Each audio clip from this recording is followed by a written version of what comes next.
Good morning, everyone. Welcome to the Explicit Podcast Measures. Dang it. Wow. Explicit Measures Podcast? Man, I need to get up earlier. With Tommy, Seth, and Mike. Goodness gracious. Why did I read that backwards all of a sudden? I don't know. Anyways. I know you do that with numbers, but This is what happens when you get old, I guess. Yeah. That's a new one. You talk about playing games like someone was talking to me the other day. It's like, you're really dating yourself, playing Nintendo, regular Nintendo, not even Nintendo 64. You guys are talking about games like Zelda, the originals. Yeah, true. Yeah. Like, that means you're really dating yourself now. I'm like, geez, I guess I'm getting old. Copyright infringement. All right. Some announcements this week that came out. Just recently, while we were out on our recorded session, I guess it was on Tuesday, June 14th, we just had an update for Power BI Desktop. Some new features coming through there. Anything stand out to you guys that are interesting new release features on the Power BI blog? Yeah, I think the Microsoft blog webpage is outdated because it's showing June's, but you have to actually search for the July one for whatever reason. Yes, you are correct. So someone accidentally did the wrong one on the main page. More metric updates. They keep putting the juice into metrics, which I am just so happy about. So one of the coolest things, it's not out yet, but I guess they're just announcing it, is you can actually now, like, they have the metrics visual in Power BI, which would have just showed the scorecard. So kind of redundant. But what you're going to be able to do is connect to a scorecard, but actually just showcase a single metric and as the visual itself. So show the trending, show the milestones. So that's phenomenal. And I think that's going to help a lot. I think it's actually going to lead to another topic that we'll talk about, like, where does our data actually live, or where should people go? Because you can put in a lot of places. But the metrics part's really cool. And now you can actually follow a metric. So you can actually... There we go. Yeah, so that's also really cool. I think Now you can only do that gas. for yourself, but I would love for the ability, kind of like subscribing. You can subscribe anyone to a report, like the email. Makes sense. I would love for your ability to do that. Right now, I think it's just yourself, but really cool stuff with metrics. Yeah, I don't. Cool. Again, I don't use metrics a ton yet, but now that I'm seeing it in other places, like, it's like they're also doing other things.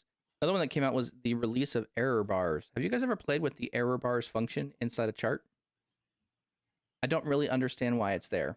I feel like there's a lot of other bigger fish to fry than just adding error bars to a line chart. Yeah, is that what that is? But maybe just me. I thought we had talked about that, haven't we?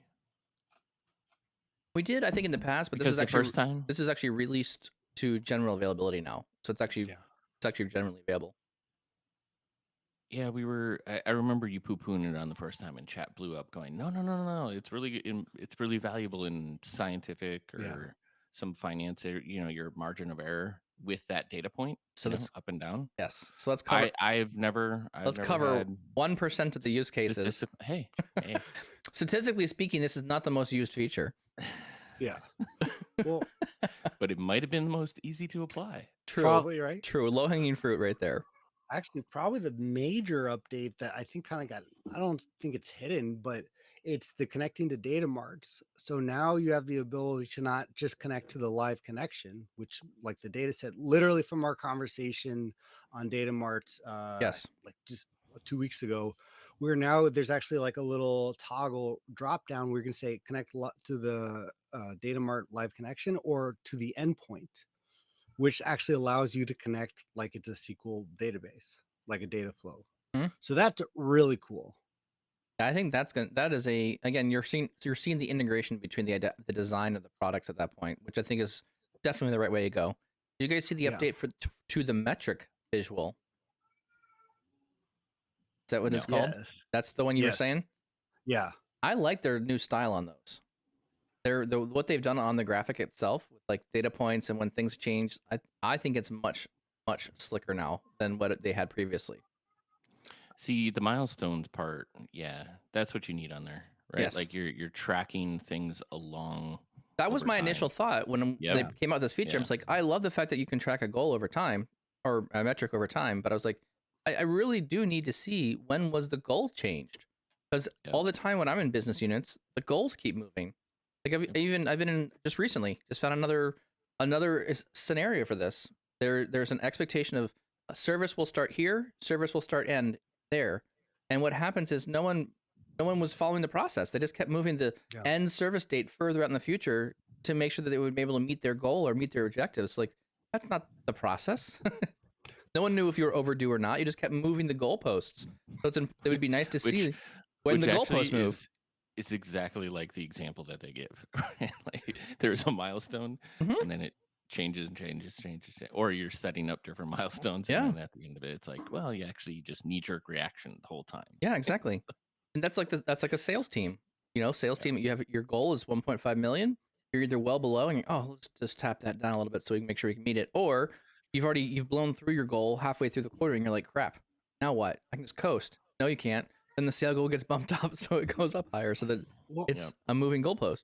I don't know if it tracks changes, but I think the biggest part of it is like what you do in the service is you can actually set multiple milestones for multiple dates. And this is the really cool part. So if I said I want a milestone for every quarter or every month, you can actually set that in the service, and that's what is actually tracking towards. And now you can actually track. I think it's coming out soon. I actually no, I don't think it's in this one. Or it's in the roadmap, the categorical tracking rather than just a number. That makes So sense. I think, yeah, I think that was in the release plan. So really, really awesome stuff from this update. And then my last little fun bit is the dynamics update. Finally, when you actually connect to Dataverse, it actually shows you the display name and not like CRM under 123 underscore whatever that They name must have been is. listening to our last podcast. Yeah, Right? that was annoying. Yeah. For those who are connecting, the problem here is if you have that, you better update your reports, because once the schema changes, it's not like there's a 2.0 and 1.0. It's just going to update now. So if you open up your desktop, you have to make sure everything's pointed to the new display names. What's this drill API? What this is? It says developers This is drill Mike API. looking for the first time. On that, I usually don't scroll down that far on the page. This is like way towards the bottom now. The drill down API, right? Interesting. Must be something for embedded. Interesting. Not know that was there. Okay, well, learned something new today. All right, excellent, good updates. Sweet, love it. So moving on, let's zoom over to part of our topic today. Ooh, quick announcement. Hey, procrastination sometimes helps everybody out. Just letting everybody know. Okay. Yeah. You've been announcing that you and Tommy are speaking at the Data Insight Summit. I am now speaking at the Data Insight Summit. God. So my procrastination of not getting any sessions in has helped Reza and the entire team out because they had a cancellation. So I now have two sessions. Love it. I'll be speaking with you guys as well. See, my procrastination does work. Put me in, coach. If there's two people, Michael is the most procrastinator, and Seth is like the least procrastinator about these things. And so this is funny that this is kind of like turned full circle. I've now turned more IT. Seth is now more business. Seth now procrastinates. Michael cannot. And I'm just more confused. Yeah, So Excellent. What are you speaking on? A lot of the soft skills session is mostly about how to maximize what you know in Power BI and business impact. Like we talk a lot about that, but there are a lot of components to it. And that's really where my passion is, obviously, in the last years. And then doing a kind of an intro to ADF, so ABC's ADF. So kind of once you bump into bigger data volumes, how do you leverage Azure Data Factory? Parameters. Lots of those Phone suckers. calls to Mike. Those are good. The cool part was I had a lot of engagement this last month. We had a lot of some pipeline things I need to look into, and spent a lot of time in ADF. So with Azure Databricks and our implementation. So this is good times. This is a good moment here, so I'll throw this out of here as well. So we've partnered with Reza and team. So it's the Data Insight Summit in US in Chicago area. It'll be on September 14th or 12th through the 14th of this year. And then if you want to get a promo code, you can use promo 22. Oh yeah, sorry, September 12th through 14th. And then you can use promo 22 at your checkout for $100 off your registration. So I'll throw that stuff in the chat window just in case people want to see it. And then that's one of the events coming up. And then if you want to go to the Power Platform Conference, there's actually another conference coming like right behind that one. You can go to that one. That is one that's sponsored by a separate company, but Microsoft is heavily investing in it. So it's kind of not sponsored by Microsoft, but kind of is. And it's the powerplatformconference.com. And those are from September 20th to the 22nd. And we have another promo code for that one as well. So you can get $50 off your coupon or your discount there as well. So throw that in the chat window as well in case you want to go visit the Power Platform Conference. So make sure you register for each one of those if you want to go get involved with some of the community around Power BI, learn some things. I think this is the first year that this Microsoft Power Platform Conference is happening in Orlando. So I don't know. We've had some of these in the past, but they've been run by Microsoft. This is not run by Microsoft. I think 2019 that was in Orlando. Yeah, but it was run by Microsoft. I think this is someone else running it, and Microsoft is involved with it. I believe that's how I understand it. Okay. I could be wrong, but that's what I understand. Anyways, and there's some money off. Yeah, regardless, you're going to save some money. And there's a potential. I'm working with a few people, and we're going to try the week of the Data Insight Summit in Chicago to actually do a on-site Chicago user group the same week. Ooh. So we're going to try to make it all Power BI all week. So there's a few things in play right now, so stay tuned for that as well. See, now that's what I'm talking about, right? I need a conference that's just solely Power BI and Excel. I don't really care about Dynamics. I mean, I love you guys. You guys are doing a good job in the world, but like you're a data source to Power BI. Like, so let's be real here. Like, if I'm focusing on things that I'm good at, I want to stay in that realm and learn as much as I can around the Power BI space and figure out what's going on. So yeah, this will be some fun events. Yeah, the Power BI, we're the nerds in the room. The Dynamics people, they're the people with the letter jackets. We're the people in the band. That's what I've seen. So not wrong. Not far off. Excellent. All right, Tommy, run us out. What's going on into the topic today? I think we're taking another mailbag item from someone who gave us a question. Yeah, we got another mailbag. So guys, keep submitting them. They've been awesome lately. And I think we have a few even planned for a few weeks from now. So they've been really great lately. So I'm going to read out the actual submission here. It's pretty quick, and then we'll kind of discuss. So, hey, I'm handling a major rebuild. I've inherited a report that ticks off nearly every what not to do. The monthly refresh involves extensive manual data cleaning and linked Excel files. The measures are questionable, and there's around 20 visuals on each page. I can rant all day about this terrible report. I'd love to hear your thoughts on your process of rebuilding a bad report. So we previously talked about a complicated model, but I think this is very different because this is us getting inherited with something. That's not necessarily complicated.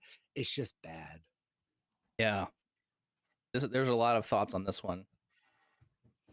I'm going to probably start off, I'm sorry for your loss of time. How much pain I've been in files. I've been in around things where Excel files become the source of information, and I can't tell you how much I dislike the Excel sources information in some sort of. And again, we're talking about like this. Let me be clear here. If we're talking about a single report that Michael alone is managing and servicing, different story. That could be in a source of Excel. I'm not as worried about it. But as soon as you start having like a report or a data model that needs to be repeatable, that is requiring regular maintenance and updating, and we're expecting other people to conform to a system where they can modify and edit data in a very clean, clear way, I'm not really loving the sources Excel. It's so much work to keep it clean. Well, it's not even a cleanliness, right? Like I think the craziest stuff you see is where people have already built pretty significant ETL patterns within Excel. Correct. Right? Yes. That's the stuff that it creates more of a problem, because you have to, like, there's a download this report, run these 10 steps, and then like go to this page, and then this has to be executed, or like go to this workbook, and then once this is done, this Excel file can be, and that's where that spider web of like manual steps of essentially manual ETL across the board to generate the data set to use in the report is the big problem. I think I'm going to push back slightly on the Excel thing. Yeah. Not to go too off topic, but there is a way to implement Excel as a data source. Obviously, it's not the ideal, but there's ways using SharePoint, and especially how much people rely on it, where it needs to be integrated. But there's a way that you can Yeah. structure it, whether it's through a data flow, making sure people add it to a certain folder and you can iterate over it. So hang on, Yeah, right? yeah, yeah. Like let's slow down a bit Sure, because you sure. just had two solutions for a particular problem that this person is bringing up potentially, right? That Hmm. there's a ton of manual data cleaning linked to Excel files. Right. So let's assume these are just random Excel Sure. files on a local On folder. a local Like folder. you just listed two things. So like let's slowly walk through like, okay, Yeah. let's assume they have to stick with the Excel file. What are some things that they can do, Tommy, to make that at least somewhat more palatable in using this in a report? And then we can build on from there to like get rid of the Excel file Sure. in Mike. So yeah, I think that's a perfect place to start. I It's like that. very easy, I think, with Excel to make a bad data source to a uh, um, content data source, at least, or a passing grade data source. And really, the main way, especially maybe you're dealing with a reference table or something that people have to update that is not available anywhere else. Number one, it should be stored in a collaborated source like SharePoint, Yeah, and where not a network not drive. not a network drive. Yeah. So So, I would and say if it's on a network drive, you're looking to move away from that and looking to move it into an ecosystem that is already in, Microsoft can go, it's Microsoft platform, right? right, SharePoint Online is one of those good options. right, absolutely. And but being able to reference the URL of that Excel file, which is very easy to do, really just kind of makes it, in a sense, just like a web data source. And you put some process around whoever's, in a sense, the owner of that. If there's multiple people editing, it's like, by the way, don't edit the column headers. That's going to be on you. If there's certain values that need to be important, it's either written in one of the tabs on the Excel sheet, or when you share the new location of it on, you have to make sure that you don't, let's say, add a duplicate, or these are the allowed values. So trying to put some processes in place. The other side of that, to your point, Seth, where a lot of times usually it's not just one Excel file, it's we get the data every week, we get the data every month, Hmm. it comes in a very unformatted CSV file. What do we do? That again is something that you can actually set up. Not ideal, but if that's your only case, I don't think by itself it's a bad model. Where set up a folder in SharePoint, you basically write out the process on, when you get a new file, add it to the folder, add it to this folder, and you basically work with whoever's working on that and saying, making sure the column names are always the same, and then we can do the rest from there. We have a few systems. I've worked on a few systems where it actually goes through two different data flows because the data is so bad every month. The way it's getting from the vendor, there's really nothing you can do but Yep. using data flows, making sure it's in the same Oh, folder. yeah, Yeah, okay. Okay. So Yeah, yeah, this that is that use case is real, right? yes, Where you don't absolutely. control the the sources of source. information, Yes. so you're just left with a pile no matter what. Okay, Hmm. so you're Yeah. you're saying if you're stuck in the manual steps realm, make sure like you have a reference doc of like this is how you go update, Oh right? yeah. Yeah, if Oh you're yeah. touching anything in this folder, stop first, right? Like Yeah. Yeah. No. read Yeah. read me before you go into R- the folder below Yep. me. Yep. right. Right. Exactly. And Exactly. there's some pretty elaborate things you can do in Excel files to not. So one of the things I teach in my classes around Power BI is if you're given an Excel file or you're extracting data from somewhere else, hopefully it's an automated system. Don't ever touch the file. Don't ever clean Hmm. it. Don't do anything to the file. Leave it in its raw form as much as possible and go to Power Query and figure out how to solve your data challenge in Power Query. So when you do that, if you it simplify it documents your steps for you basically, right? So you say write down the steps to clean stuff, right, or whatever those things are. It should literally be receive file from so and so, move to SharePoint drive here, name it this thing, Hmm. boom, done. That should be the extent of what you do. Leave it alone, and then let it go.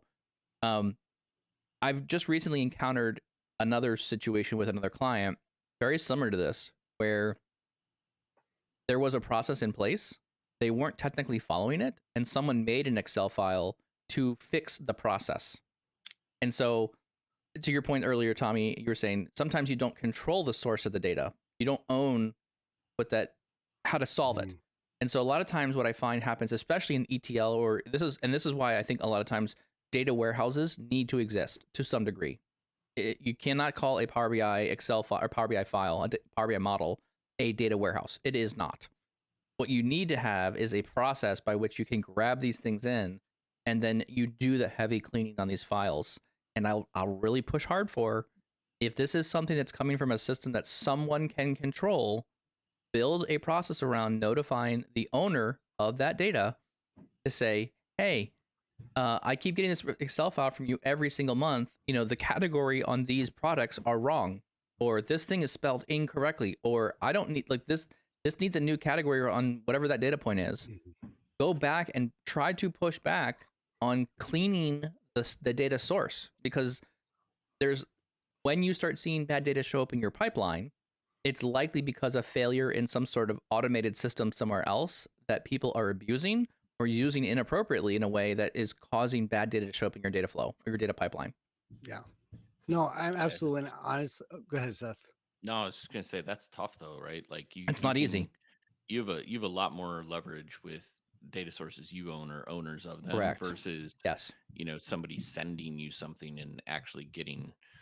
It's kind of a catch-22, right? Yes. Because the last thing you want to do is start cleaning somebody's data when in your reporting and catch-alls, right? Because that's just an endless loop of, oh well, this is going to break things, so I have to create a catch here, like case of or what am I thinking of? Like, don't use this value if you see it, replace it with this one, right? Yes. Yeah. Exactly right. No, yeah, and I mean, I'll argue extensively. Like, you can set up processes using Power Automate, and the files added somewhere get sent to one of your BI master folders, and that the automation process with the data flow can clean it up. We have I have two major projects I'm working on that are extensively using tons of Excel files that are in different formats that use the data, like the linked entities in data flows, to clean it up that match exactly what's coming from SQL. And the best part of this is it's set up in such a way that if the data flow does break, we know it's on the user because they didn't have the right column names. Exactly right. Exactly. Yeah. So it's also this part of so another thing with Excel files that you were talking about, Tommy. So I love your solution number one, right? Solution number one is move it to SharePoint, try and figure out what's going there. I want to add another couple ideas to your working with Excel files solution here. One of them, I think, is putting more onus on the person sending you the data, whatever that may be, right? If they change the name of the columns and something breaks, you need a way of notifying them and letting them know that whatever they did, in fact, broke the process. So inside PowerBI.com, you have loading of things. I think, can you add alerts on data flows when they fail? You can have the result of it. So if you have a data flow and you're sucking up these Excel files, put the owner of that Excel file in that notification box. So that way, every day, if you're running it, it notifies you and the person who's creating the data. So at least there's like a common, hey, I'm just gonna let you know when something fails because it, whatever, right? And this is my bane of existence with Excel files. Someone adds a column, someone enhances the Excel file and doesn't tell you, and it changes just ever so slightly, and sometimes that will break things. It will make things a pain. So another technique I like to use with Excel files is if you're the controller of those Excel files, if you're using them for daily operations, make tables. Excel has this ability of being able to create tables inside Excel, and it's so much easier to load data tables from Excel than going to a single sheet in Excel and loading the data. So if you can, the same. Use tables in Excel. Yeah, make sure those names are always the same. So yes, I think we're formulas in Excel. Formulas in Excel tables are much more consistent too. So you at least get a little bit of other added benefit there as well. Yeah. So to back up a little bit, right? Like we got you started bringing up Excel. I got excited. Let's talk. I got excited to talk about Excel. Like one of the first things though is if you're dropped into the report from hell, right? Is get your head around things, right? Like build a mind map of the model of the ETL process. If it's coming from like, 1, 2, 3, 4 different Excel files. What is happening in those Excel files? Like, Yes. look, so that is one of the base things I always do when getting dropped into that type of report, so that I can see the landscape of like where is my effort best spent to automate, Yes. right? Like, how do I get things out of um, the tragedy area where like I'm going to constantly battle failures every single day if I don't fix this thing, versus okay, it's good enough and I understand what's going on to the point where I could potentially document some of this, like, or tell people what's coming through and what the purpose of the report is, because that's just important as me understanding what's going on is being able to convey that. So if we're talking about like moving away from Excel files, right? Like, what are some options or potential paths that people could use to get the data sources Hmm? like out of Excel, or I think potentially for sure be able to at least ingest some of the ETL things that we see in Excel into Power BI after we connect to a raw data source, right? So Yeah. like a lot of what I would see is like the first tab is the raw data set, and then you have anywhere from 1 to 50 tabs of like transform, Random transforms. Yes. right? So taking all of that work out of the Excel file itself and bringing that into Power BI, I think is the baseline for, you know, definitely building standards around how you're ingesting data, and also being able to, I think, potentially get out in front of some of those challenge areas where some of the data might not be good, right? Because you might build in some of those cleansing activities in Power Query. Okay. You said Power Query at the end there. I wanted to challenge you. I don't think I always would bring it to. I'm not sure I'm always bringing this stuff directly into Power BI. Granted, it is one of the stronger modeling tools, but I think Power Query is where I'm putting a lot of my eggs in that basket for this kind of data cleansing stuff. Whether it be Power Query you for would, Excel, Power Query for Power BI, oh, like okay, I think to me that's like a lot of Okay. where the data cleansing should be occurring. Yep. Sorry, that's what I meant as Yeah. far as Power BI, Power Yeah. Query. Right. So, but you're saying you would actually you'd be fine with leaving that portion in the Excel file? No. I would push definitely for some other sources that are gonna so I'm thinking like to your point, right? If we're gonna take something from Excel, whatever that may be, I'm gonna push more for okay, don't do it if I had to edit files and clean data before it gets into Power BI or something else. I'm not this Power BI is potentially my end goal, but I'm also thinking about what is the model that we're working on, and right. So I'm just making making clear, like saying Power Query is the area, whether it's a data flow Power Query or it's a Power Query before Power BI or it's a Power Query before Excel, whatever that loading thing is. I'm probably working with Power Query. Terms, man, right? Like, why would you separate out like what you're doing? I say Power BI, and that is all encompassing of Power Query, like the model, Okay. DAX, like The reason I'm going this way, you're saying Power BI as if that's the model, the tabular model part. Yes, and I am. but that doesn't, because that's confusing as hell, dude. Well, yeah, but I think Microsoft has self-inflicted this pain because now we have data marts, and data marts still uses Power Query Online to get data in. I now can make tables in like SQL, and now I can make a cube inside that thing. Now You're choosing a technical name for the tool underneath the covers of what is known as Power BI. So why would you choose Power BI as like the model portion and then call Power Query that? I'm just noting, like, if you don't want to clean data in the model, bar none. I 100% agree with that. But I'm just making the distinction here. Like, we're talking about, like, okay, Power Query is this thing that is becoming a more pervasive tool across many spheres of what Microsoft is doing in all these data things. Power Query's been in Azure Data Factory. I agree. I'm just 100% calling that out. Talking about the Power Query portion of Power BI. I think we need to clear. Yeah, I think we need to back up just a bit here because we're only touching the surface of what a bad report is. I mean, if we can identify Excel with this, it's honestly our job is a lot easier. I really want to ask you guys, even before you all know all the sources, the first time you are handed or your team's handed a new report, let's say that has 20 visuals, that has a bunch of measures, that has a lot of inaccuracies, the data sources, the tables, where do you guys actually start? Because you probably don't necessarily start on, is it Excel or not? So when you're looking at a report with 10 pages, 20 visuals on each page, what's the mindset that you guys go into, or that process where you actually go, okay, let's begin this to actually, before you can complete anything or transform anything to a data flow or Power Query, where's your priority? What's your list of steps? Well, before I go to Power Query, everything I can do to put things in a more, there's a reason why Excel's being used for whatever reason, right? What I'm doing, if I'm taking a look at this and trying to say, how do I streamline this more? I'm trying to understand, why do people need the Excel and what are they doing in it? And then I'm trying to figure out how much of that can I lift to another part of a program.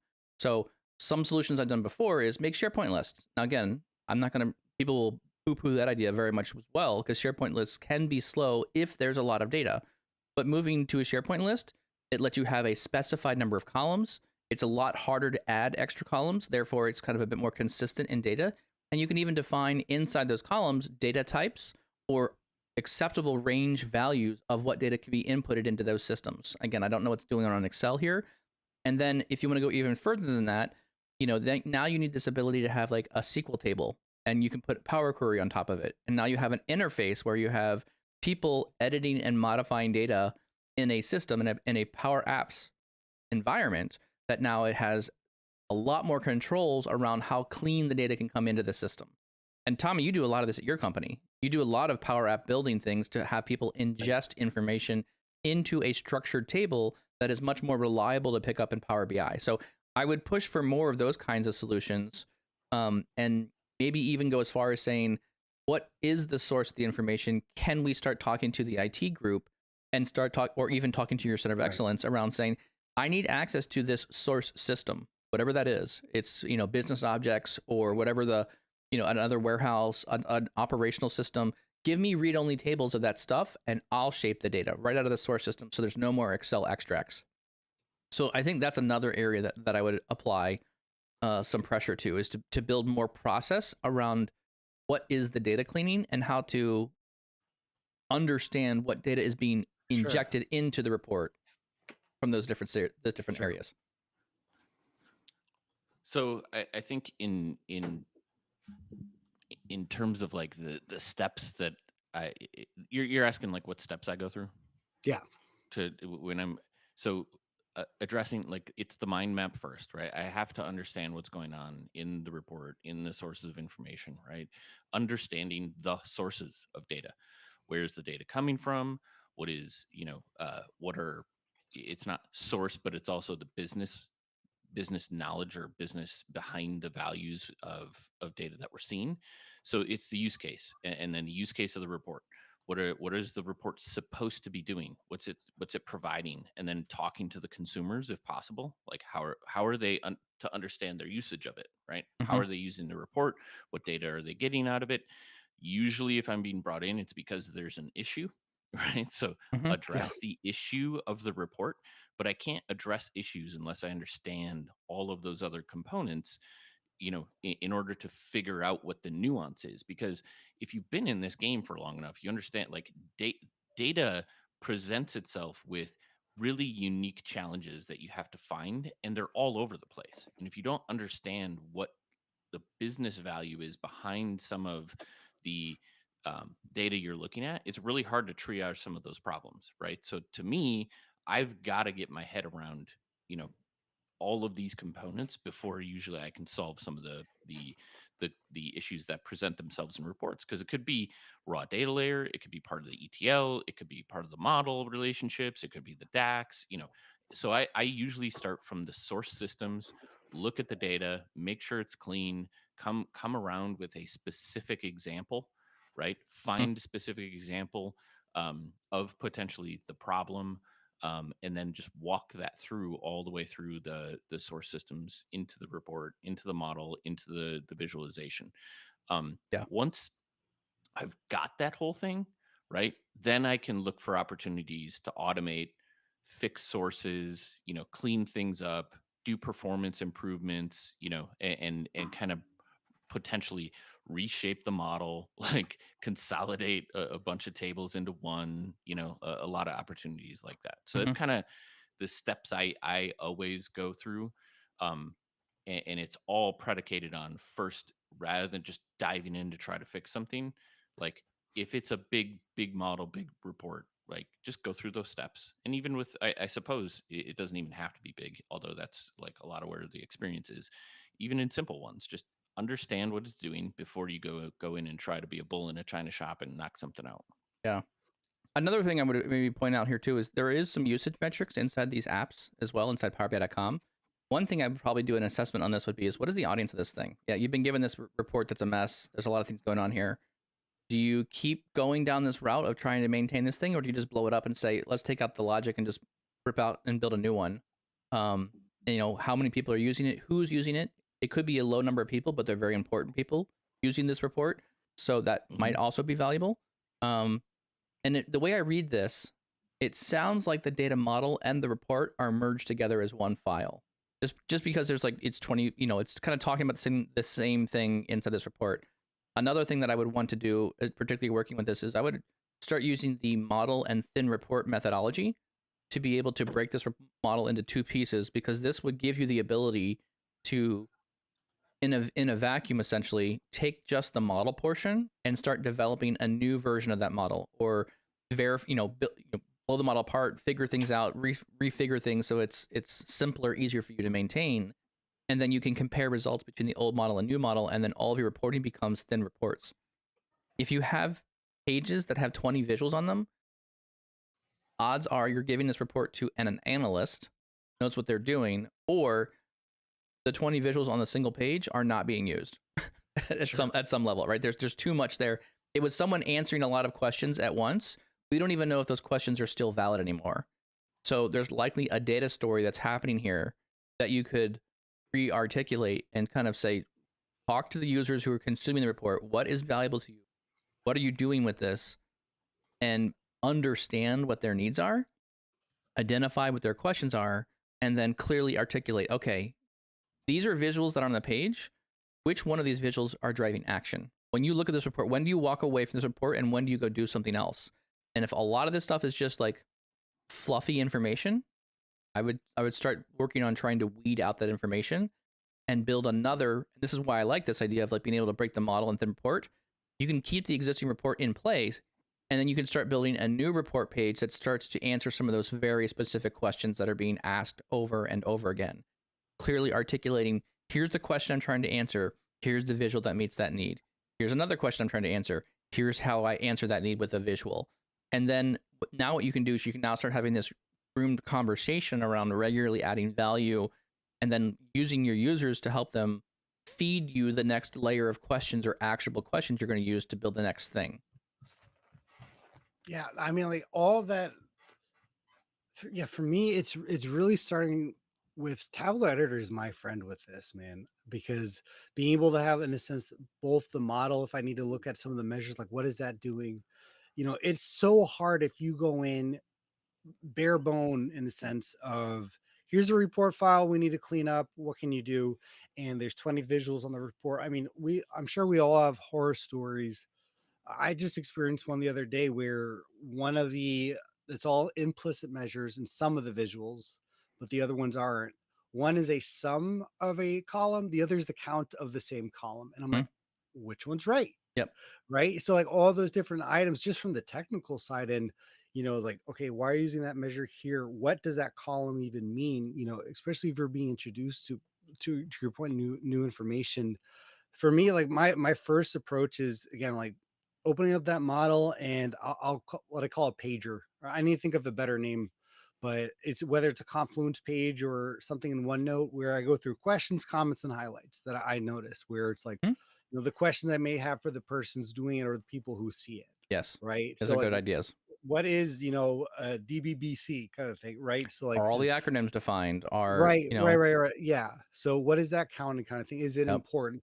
I mean, first is just understanding, like I said, just what is the right in sense calculation for that information. Then it's my own comments, like we need, like the 20 visuals here. What are we trying to do?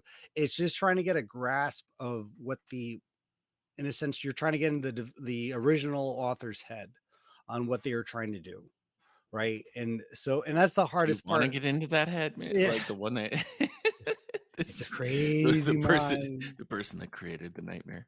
Right. I'm also Well, I thinking mean, here too. I mean, yeah. when I look at a lot of these files that have been given to me or models that have been given to me, they're just a mess, right? There's probably a lot of bad practices inside the model itself. There's bidirectional relationships. There's Oh, tables that are yeah. snowflaking too much. And again, this is where I would also point out, like, Power BI and Power BI datasets are not a data warehouse. Anyone who tells me otherwise is foolish, in my opinion, because there are transformations, there are things you need to do Mhm. to make the model work. Now, I definitely think the Kimball schema or having star schemas, Power BI datasets are like a little tiny mini data mart. It is a star schema based tool, right? If you make star schemas in this tool, it will hum, it'll be fast, and it'll be easier for people to understand what you're trying to bring to the data model.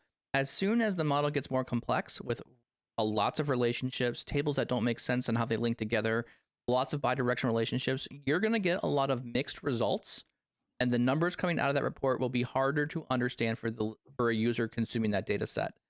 So 1000%. I would 100%, look at the model. The model that is there is telling you the business logic of how this stuff stitches together. Great. You need to take that business logic and put it somewhere else. And this could be a series of data flows. This could be in a Synapse environment. This could be loading things with Azure Data Factory and doing some other transformations somewhere else. This could be spinning up other tools that are helping you. But when you get to this level, or you in the Power Query step, again, I'm also saying go into Power Query, build a bunch of tables, shape the tables the way you need to be shaped, merge stuff, figure out how to simplify the information such that it is accurate and it's more like a star schema. Because the more effort you put on simplifying how the things relate and stitch together, the easier it will be for you to maintain the model of that information. Speaking of simplification, Dan makes a good point in the chat, right? Like the other part of this was 20 visuals on a page, Mhm. right? So we've been talking a lot about the data sections, but the same applies to the visuals as well. Like if like have an understanding of what the purpose of the report is and how people are using it, because it's Yes. likely that if you have 20 visuals on a page, unless they're like little little cards or just numbers, Yeah. there's probably an opportunity to simplify the message of the report, right? Yeah. Break it into separate pages, Exactly make right. sure that it's clear for the end user to engage with it, as Mhm. opposed to you've all seen the infinite scroll. Like, okay, what am I supposed to be looking at? What is what is it that I'm supposed to pull from this Yeah. report Where's the page? Because value it's I'm getting throwing from a lot this? at me. Yeah, exactly right. And Yeah. go ahead, I Tommy. feel you make the art. I really think this is a unique circumstance with the compared to just a complicated model, where I think the hardest part of the situation or the scenario is not so much the data model, which is a lot of work. Mhm. I think it's really trying to gather what are you trying to do in that report. And it's like, what are the main metrics? What are the main KPIs? Why are there 20 visuals on here? Yes. What's that important part? Because there's some times where you don't have the person who originally created it, right? So you're just taking it over. It's something that existed or came from someone else. So you may not have that source for someone to go, oh, yeah, these are the more important things. You could disregard everything else. That makes it easy, where you are doing that true self-discovery. And I would say, like, recently, what I've been working on with modeling for or modeling activities, or maybe I had an aha moment here as I've been looking at data models, and maybe this has been self-evident to other people, but for me, it's been more clear in my mind about, like, what I should actually be focusing on. A lot more now, I'm focusing on what are the cuts of the data, what are the dimensions, and what are the things I want to calculate. I really want to focus on that, because even when I hear business requirements come in from various companies, a lot of people don't understand what a dimension and what a fact is. Mhm. So just being able to define or look at a report page and say, if I can scan this report page and see what are the different ways I want to cut the data, that immediately defines for you a handful of dimensions and a handful of columns in a fact table that you would want to aggregate over, whatever that may Yeah. be. So just taking a step back and saying, and to Seth's point earlier, thinking about the data model or the data side of things, right? Standing back and saying, okay, let's look at our business as a holistic entity, right? I have clients, I have products, I have factories, I have, whatever the other dimensional things are, right? And when you look in the lens of like what these things are, you think about, okay, of these dimensions that we're talking about, I need a clients table. How do I build that? How do I build the unique list of clients in that table? And then once you have these different dimensions of here's the unique list, here's the distinct list Right. of all these different things. Now you come back down to your calculation tables, the fact tables, basically the ones you're going to run aggregations on, and you start going, okay, I'm given this data, but I have no way of linking this to a customer. I have no way of linking this to a plant or a manufacturing thing. You figure out, okay, what do I need to do to make that thing link back to that other table? And when you start doing those kind of activities, I'm more than happy to have 10 fact tables in a model. No problem. I love it. It works really well. But I got to make sure that the dimension that I'm bringing to that table, if I'm going to cut it by date time or date information, I better have a date table that can cut or slice or divide each one of those other fact tables into the appropriate sections. Because whether I'm talking about shipments or invoicing, whatever that thing is, there's always like a date component, and it's a very simple example of that dimension. But like, you've got to make sure that you understand and clearly define that as well. And I'm doing a lot more work around role playing dimensions. So like a date table that plays the role of shipment date and Mhm. delivery date. It's the same date table, but it's calculating two different things. So your measure has to be very clear about what this measure is doing. This is the sum of sales based on shipment date. This is the sum of sales based on delivery date. Being very clear about those measures helps out a lot for, allowing you to have these different lenses on how people want to calculate their data. Do you ever take the approach where you kind of blow it up? If you can identify the data sources and, like obviously there's all these visuals, and give the scenario, it's in circulation. It's one of those, huge scrollable, it's like a 3-page scrolled report Yep. with a bunch of visuals that's still used a lot. But obviously, the functionality. Obviously, you couldn't really trust the measures because there's a lot of implicit measures. Do you ever take the approach of like, we got to blow this up? Like, we're going to create 2.0 in a sense. And rather than Oh, having this 100%. report. You Yeah. could. Well, Yeah. That's I don't probably think where I'm there's going a with there's this. not a one size fits all. Like Yeah. every time I go into a major rebuild, like it's not like I want to rebuild the entirety of everything, No. right? It depends on what my discovery turns up, Yes. right? And Correct. the other interjected point to make with that though is we could spend a month in any big report. You could spend infinite amount of time to make it the best thing in the world, but in any rebuild or fix of a report, once you get your head around it, like you need to make sure that the time you spend on it aligns with the business value. Yes. Right? Is this like to Mike's point Yeah. earlier, is this a big report or is it a key report? Yeah. Right, for a few users? Like, what is the business value behind it? Because Yes. depending on what you uncover, because you're gonna uncover a lot Yes. anytime you're doing discovery or figuring out a report for the first time. Mhm. It's gonna dictate like the laundry list of steps or activities or tasks that you've identified. It's going to determine what is the critical, high, immediate, like the priority of those, and whether or not you're actually going to implement them, right? Because we talked about, is the Excel file thing good enough? Yeah, maybe, right? Yep. Maybe it's the user base is low. All you need to do is determine where this stuff is coming from, hand off the manual tasks to Right. somebody else to go do the updates and whatnot. Yep. And it's going to be something you probably have to revisit monthly, but it's not a big deal because 10 people use it. Correct. Right? Yes. Versus this is a big impact report. Like everybody's clamoring. There's an issue with it. You need to understand why it's breaking down. You have a lot of SLAs around it, et cetera, right? So Yeah. it can escalate into something that you dive and fix a lot of things in, right? Because you need it to perform at a higher level than some of the other ones. Here's an easy test to see if that does, if you know if it's important or not. Turn off the report. Don't let it refresh for 2 days. If anyone starts screaming about the report, turn it off. Turn it off, and you'll see immediately who is looking at that report and why things are like. People will be like a hornet's nest about this if it's important, right? If it's not important, then no one cares, kind of thing, right? So I think it's good to know that. I mean, again, that's if you really have no clue and someone's just handing you this thing, right? But turn off the scream test. Yeah, that's exactly what that is. Who's yelling for this report? Turn on the scream test. Yeah, exactly. By turning off the report Well, refreshing.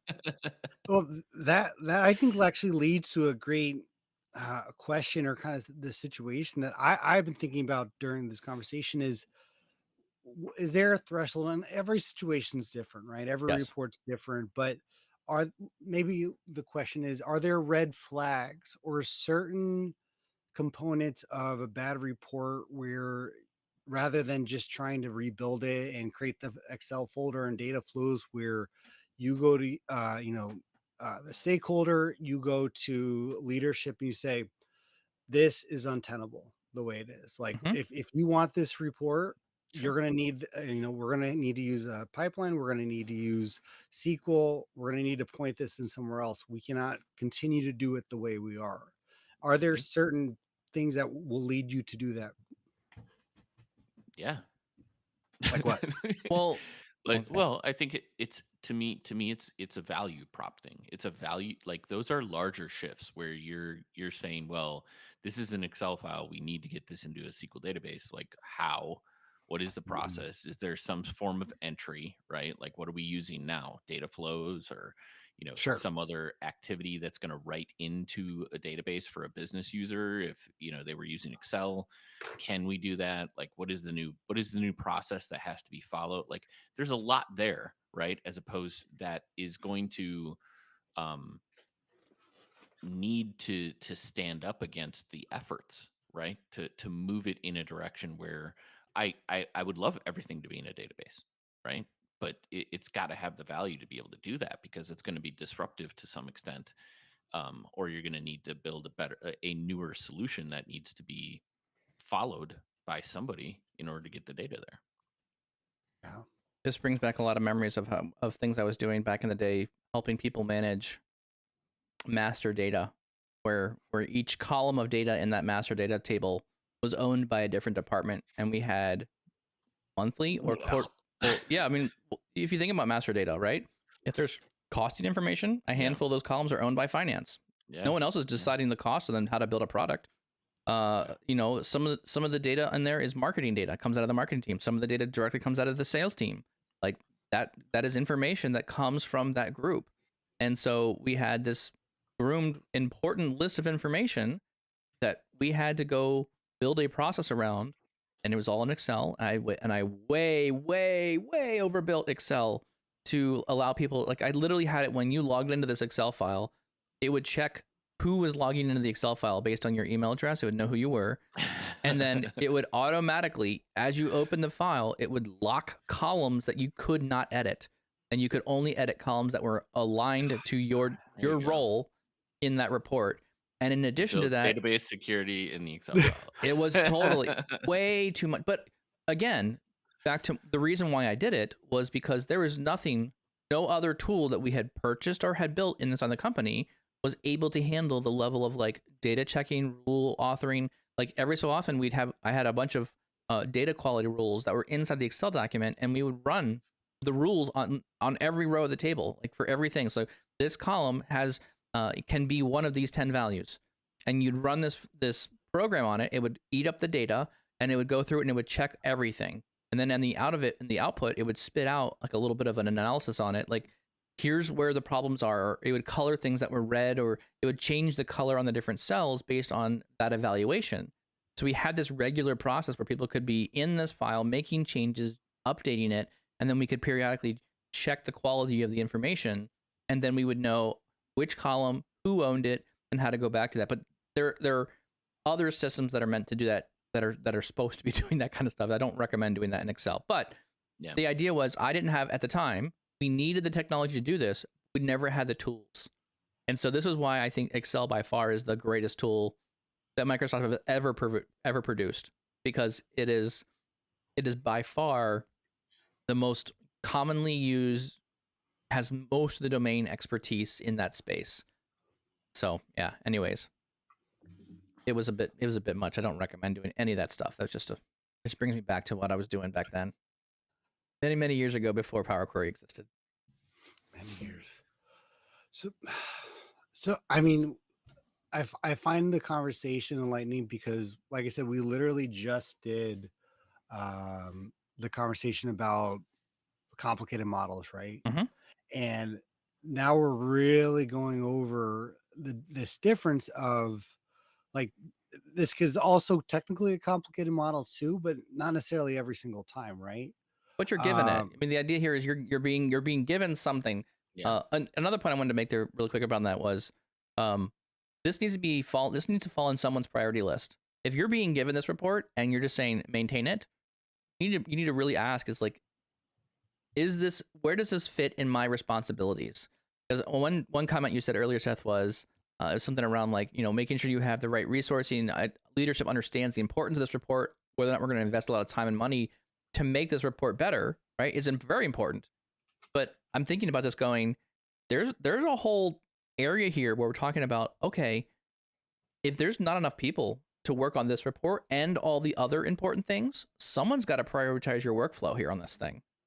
And I Well, think, or potentially, maybe the rebuild is it's not a Power BI report. Maybe they just need yeah, data, right? yeah, yeah, It could be a different report type, yeah, right? yeah, Everything's on the table. yes, you know. yeah. I mean, this could be the reason why there are so many 20 visuals on each page is because everyone wants just to go into Yeah. this file and just export out. Like this is again, meaning we talk about the two needs, right? I need insights about data. I need to take action on data, or I just need access to data. And I'm seeing a lot more things in Power BI being built around the I just need access to data is happening. So this might be one of these reports where you're bringing a bunch of data together and you're just giving people access to information. As you're saying that, I think we need to have an episode of how do you make sure that the data access you're providing to people isn't turning into another rat's nest of manual reporting, right? Like, are they only yeah, asking for the base level Oh information boy. because they want to go build like a 500-step process, right? As opposed to asking for a report that would give them the output. I think a lot of end users just go, well, I just want this data, right? Mm, Consistently. right. We should yes. talk about that Or sometime. in the easier way. I mean, it's funny. I think you can get a bad report, not necessarily by itself, but you may actually have that situation where you've done request, done request, done request, and all those reports overlap so much that now Yeah. they all become ambiguous. So Yep. yeah, I think that's a A lot huge of part. garbage in the system. Exactly, exactly. Yeah. Well, I think we've wasted enough of people's time today. Yes, and Seth's. He's got a whole important day ahead of him. This is Seth's very subtle way of saying, I gotta get to another meeting. Get out of here. Awesome. Well, I definitely think it was a great conversation. Thank you very much for the question, for asking that. If you want to ask your own question, go to Power BI Tips/podcast.